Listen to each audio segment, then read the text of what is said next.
அஸ்ஸலாமு அலைக்கும். எல்லாம் நல்லா இருக்கீங்களா? இன்னைக்கு நம்ம சேனல்ல இப்ப நம்ம பார்த்துட்டு இருக்கிறது இறால் பிரியாணி.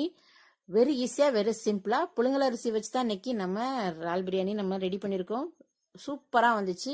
நீங்களும் அதே போல ட்ரை பண்ணுங்க. வாங்க இப்போ வீடியோக்குள்ள போகலாம். நான் 1 கிலோ இறால் எடுத்துக்கிட்டேன். அதுக்கு 3 படி அரிசி எடுத்துக்கிட்டேன். 1 படி அரிசிக்கு 1 தேங்காய் அப்படிங்கிற மாதிரி நீங்க எடுத்துக்கோங்க.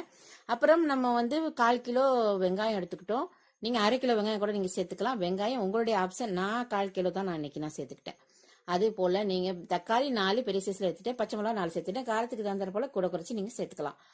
இதுல நம்ம மஞ்சத்தூள், மிளகாத்தூள், பிரியாணி மசாலா இதெல்லாமே நம்ம போடுறோம். போட்டு நம்ம குக்கர்ல வச்சு நல்லா எல்லாத்தையும் ஃப்ரை பண்ணிடுறோம். அதுக்கப்புறம் இறாலையும் போட்டு அதிலே வதக்குறோம். என்ன அளவுங்கிறத ஃபுல் வீடியோல நான் சொல்லிடுறேன். அதுக்கப்புறம் நம்ம இறால் எடுத்து வச்சிடலாம். அதையும் போட்டு உப்பு தேவையான போட்டு தேங்காய் பால் நம்ம சொன்னோம்ல அந்த அளவுல எடுத்து போட்டு தேங்காய் பாலையும் ஊற்றி அரிசியும் போட்டு ஒரு விசில் விட்டுட்டு அதுக்கப்புறம் சட்டியில எல்லாத்தையும் மாத்திருங்க. அப்புறமா எடுத்து பாத்தீங்கன்னா சூப்பரான சுவையான இறால் பிரியாணி கிடைக்கும். ஃபுல் வீடியோ பார்த்து